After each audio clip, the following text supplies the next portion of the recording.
Hello, good evening.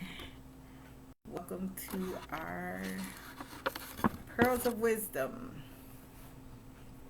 Again, welcome to Pearls of Wisdom. I am Cherie Lamore. I noticed that I don't often tell you who I am. So I am Cherie Lamore, and these are our weekly Pearls of Wisdom.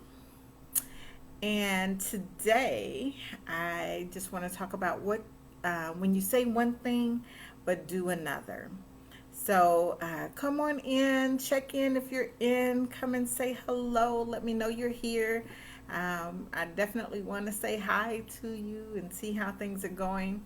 Hopefully, you all are doing well and are healthy and you're staying safe and being kind to one another. I hear that there's so much going on out there with people who are out trying to get supplies or do whatever, and people are out there just being very nasty, not following whatever the rules or directions that the stores have with regards to how much you can get of a certain thing or whatever. So I definitely want to encourage you all to be kind to one another as we continue to deal with this. And hopefully, you are all still being very safe. So, today, something weird is going on. I'm sorry, with this Facebook Live. So, I'm trying to make sure that I'm definitely on live. It looks like I am. So, anyway, today I want to talk to you once again about when you say one thing but you do another. So please like, comment, and share on this video. Even if you're watching it afterwards, please comment, like, and share this video. Go to, hopefully you are subscribed to my YouTube channel, Cherie Lamore on YouTube, and on Instagram, I am Cherie Lamore. Please go on and follow, like, share, comment, all that other good stuff. So, okay, so here's what I was thinking today. I was thinking about how many times in life we say we want something, we desire something, and we speak that's what we want.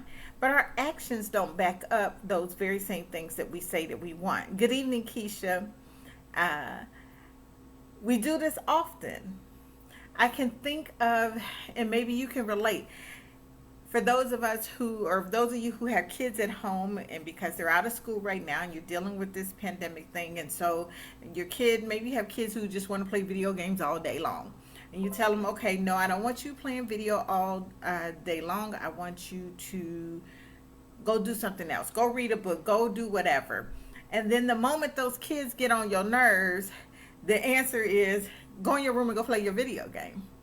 So sometimes we say one thing, we do the opposite. There can be those of you who may decide, hey, I'm ready for a new job. I want to try a different role. I want to do something different. And you say that, but you're not giving forth all your effort in your current job. And most of us know that it's hard for God to bless you with something else if you aren't taking care of the one thing that you have currently. So are you looking for that new job, but the position you're in, you don't make forth any effort in it, you don't try to do your best, you're not holding your weight, whatever that is in that job, you know when you're doing what you're supposed to do and when you're not.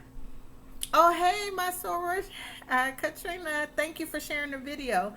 So that happens, right?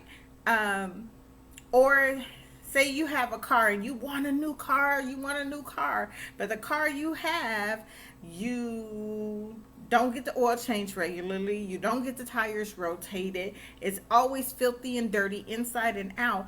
Why in the world would you get a new car and you don't take care of the one you have?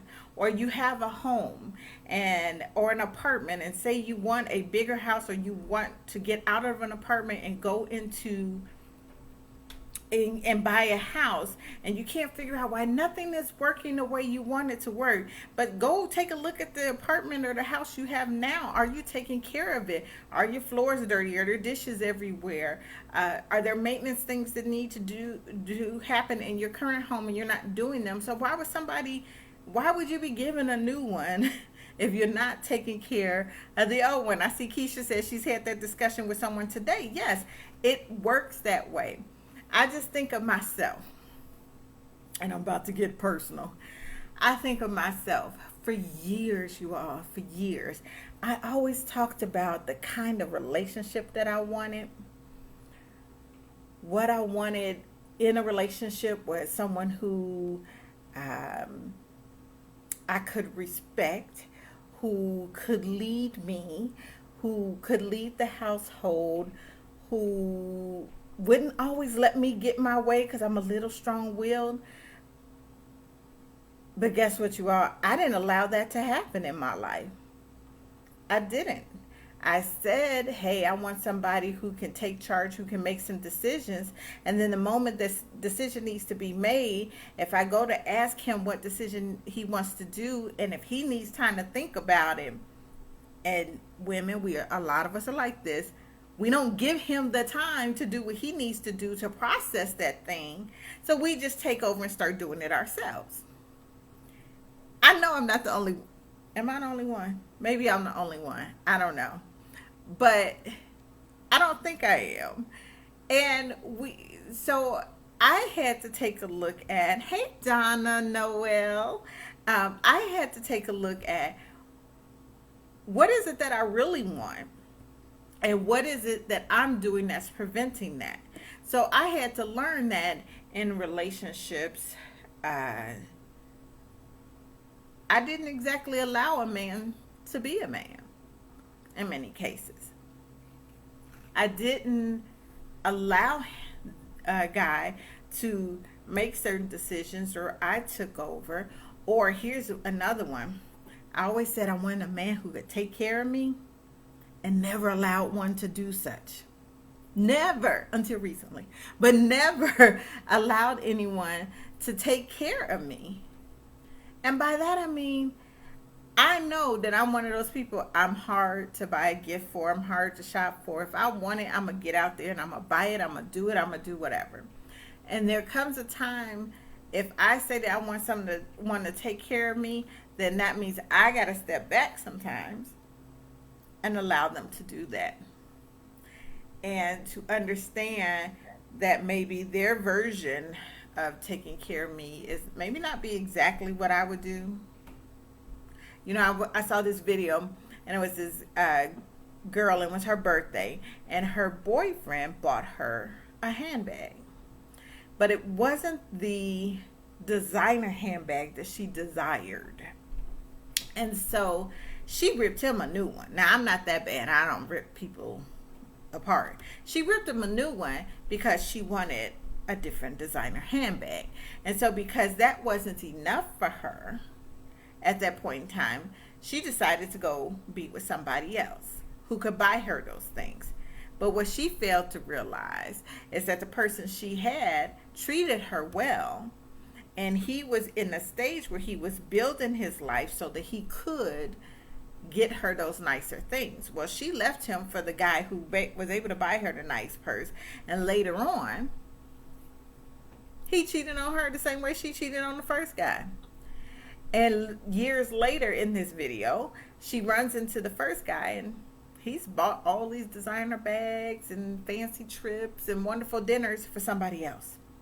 So I'm just saying all that to say we need to just be mindful and be intentional about what we say and make sure our actions line up with that. If I say I want to be in a good relationship, then I need to define what that is and then sit back and be intentional about making that happen. It's funny because Keisha's on here, and Keisha's one of my best friends, and Keisha would tell you for years that Cherie had strays. Isn't that the phrase, Keisha? Strays? I had strays.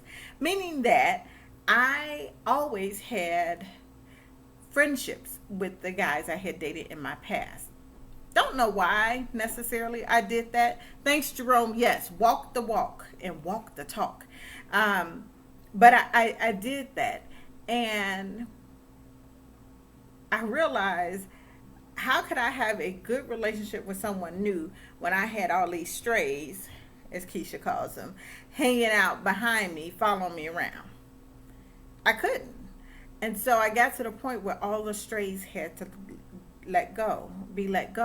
And then the people I may have dated since then, once that relationship was over and we said, that's it, we don't want to be together anymore, I have no more contact with any of them. Because if I say I want a good, healthy relationship, then I have to do those things to make that happen.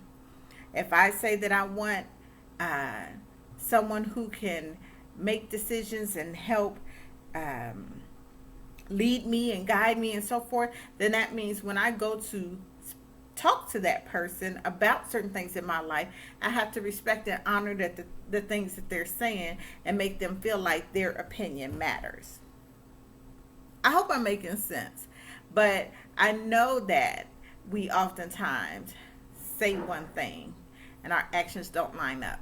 So I encourage you today, if you are out there and there's certain thing that you said that you want and you see in your life that it's not manifesting itself, I encourage you to take a moment to look inward and try to figure out what it is that you're doing that's preventing that from happening.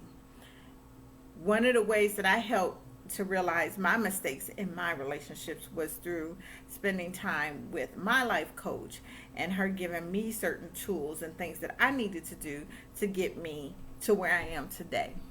So in the comments or at the top of the live, it shows there, if you want a free 30-minute consultation with me, please click the link and schedule something with me. Please comment, like, share, and all that other good stuff. Hopefully you find some value in these videos. I certainly enjoy doing them and spending time with you each week. But again, if you're not seeing what you want manifesting itself in your life, take a look and see where you are and what you're doing that is opposite of what you're saying. Be it in your job, relationships with a significant other, your vehicle, your home, your kids, whatever we talked about already today, do that. Again, I'm Cherie Lamore. I'm here to help you create the life you love, because I certainly help create a life that I love. So, love you all. Peace and blessings. Have a wonderful, wonderful day, and we will talk again next week. Thanks. Bye-bye.